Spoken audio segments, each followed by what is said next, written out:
Abraham Lincoln साहब को सब जानते होंगे। उन्होंने एक कोट दिया था जो बड़ा ही फेमस कोट है, the best way to predict your future is to create it. अगर आप अपना फ्यूचर प्रेडिक्ट करना चाहते हो तो उसे बना लो। और ये उन सारे स्टूडेंट्स के लिए है जो अपना फ्यूचर सिक्योर करना चाहते हैं in the field of medicine और in the field of any other examination. आपके पास पूरे इंडिया में आपके लिए कितनी सीट चाहिए और कितनी सीट्स हैं, इसका कैलकुलेशन लगाओगे तो आपको लगेगा कंपटीशन टफ है ही नहीं। लेकिन जैसे सोचोगे 15 लाख बच्चे हैं और मेरा कैसे होगा उसमें, तो वो बहुत मुश्किल हो जाएगा। मैंने इस पर कई बार बात की है। आप कभी भी ये मत सोचो कि इतने स्टूडेंट्स बैठ रहे हैं एग्जामिनेशन में। आपको तो यही सोचना है कि इस एग्जामिनेशन में मुझे एक सीट लाने के लिए मुझे इतने नंबर चाहिए। अब वो नंबर आएगा कहाँ से? रिवर्स कैलकुलेशन करते हैं तो वो नंबर ऐसे आएगा कि एक डिफाइंड सिलेबस है जिसमें क्वेश्चंस कहीं से भी आ सकता है, और उस 720 मार्क्स के लिए 3 आवर्स पेपर के लिए इस साल 20 मिनट ज़्यादा मिल गया है, जिसमें हमको 200 क्वेश्चन मिलेंगे। उसके लिए हमें शायद 20,000, 40,000, 60,000 क्वेश्चन प्रैक्टिस करने पड़ेंगे, तब वो 200 क्वेश्चन हम कर सकते हैं। उसके लिए हमारे पेरेंट्स रिसोर्सेस क्रिएट करते हैं, उसके लिए हमारे टीचर्स एफर्ट लगाते हैं, उसके लिए इतनी सारी कोचिंग इंस्टीट्यूट मशरूम्ड है, उसके लिए इतने सारे यूट्यूब चैनल हैं, उसके लिए इतने सारे ज्ञानी लोग हैं जो आपको ज्ञान देते रहते हैं, और उसके लिए आप खुद एक टैलेंटेड बच्चे हो जिनको अपना टैलेंट पता है। Most of you are talented. I am not talking in contest of study or marks or getting marks in physics or in chemistry or in biology. I am telling just realize your own potential, how smart you are. क्या आप कहाँ कहाँ अपनी smartness दिखाते हो? Parent के साथ, बहाने के साथ, टीचर के साथ, दोस्तों के साथ। अगर लिख पाओ तो कमेंट करके ज़रूर लिखना।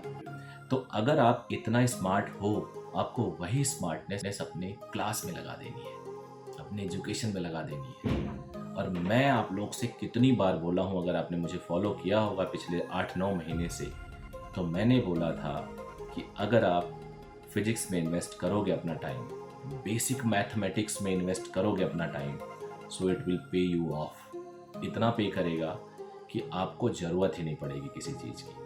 कभी भी शॉर्टकट किसी कॉम्पिटिटिव एग्जाम को पास नहीं कराता। ये याद रखना, आज अभी याद रखना, फ्यूचर के लिए याद रखना, और अपने जूनियर्स को ज्ञान देने के लिए याद रखना। कॉम्पिटिटिव एग्जाम्स में शॉर्टकट्स जो होते हैं आपको एक स्टैंडर्ड लेवल पे लाके खड़ा कर सकते हैं। अगर मैं 720 मार्क्स के पेपर की बात करूँ तो इसमें आप कितनी भी ताकत लगा के अगर बिना रूटेड इन्फॉर्मेशन जानो तो आप शायद 400-500 नंबर तक ला सकते हो। इस पर सिलेक्शन नहीं होता। कई बार आपने सोचा है कि कुछ कैटेगरीज में 450 मार्क्स होती है, बच्चा वहाँ भी स्ट्रगल कर रहा होता है। किसी कैटेगरी में 650 मार्क्स होती है, बच्चा वहाँ भी स्ट्रगल कर रहा होता है। तो अब इन स्ट्रगल, किसी कैटेगरी में 550 कट ऑफ है, बच्चा वहाँ भी स्ट्रगल कर रहा होता है। क्या आपको पसंद है कि आप स्ट्रगल करो और आखिरी मोमेंट तक काउंसलिंग का वेट करो? क्या आपको ऐसा नहीं लगता कि आपको अपनी प्रिपरेशन लेवल इतना ऊपर रखना चाहिए कि एटलीस्ट स्ट्रगलिंग तो ना हो? और वो आप कर सकते हो। आप सोच रहे होगे कि मेरे हाथ में होता तो मैं कर देता। बिल्कुल आपके ही हाथ में है, बिल्कुल आपके हाथ में, इनफैक्ट आपके ही हाथ में, और किसी के हाथ में है ही नहीं। मैं अपनी क्लास में कहता हूँ, if I am the best, अगर मैं बहुत बढ़िया हूँ, अगर मैं बहुत अच्छा टीचर हूँ, तो मेरी पूरी क्लास क्यों नहीं स्कोर करती मेरे सब्जेक्ट में 180, क्यों नहीं 170 स्कोर करती? तो मेरे अच्छे होने से कुछ होता ही नहीं। इनफैक्ट आपके ऊपर डिपेंड करता है। मेरी क्लास में एक बच्चा आगे बैठा हुआ, एक बच्चा पीछे बैठा हुआ, एक बच्चा कोने में बैठा हुआ, और उसी क्लास में कुछ दिन क्लास लेने के बाद मैं रियलाइज कर जाता हूँ ये वाला बच्चा, वो वाला बच्चा, वो पीछे वाला बच्चा, इनका सिलेक्शन पक्का है। फ्रैंकली स्पीकिंग, इसी क्लास में हम लोग ये भी रियलाइज कर जाते हैं कि इस वाले बच्चे और इस वाले बच्चे का सिलेक्शन नहीं होगा, क्योंकि आपका जो बेस, आपकी बिहेवियर, आपका फाउंडेशन हमें बताने लगता है। कई बार हम बोलते हैं बच्चा ये वीक तो है लेकिन मेहनती बहुत है, ये निकाल सकता है। तो आपका जो बिहेवियर है वो आपके बेस, जो आपका बेस कमजोर है, उसको मजबूत बना देता है। So this is what we required, what we want to convey you, कि आपके ऊपर डिपेंड करता है, आपके टीचर उचर के ऊपर बहुत ज़्यादा डिपेंड नहीं करता है।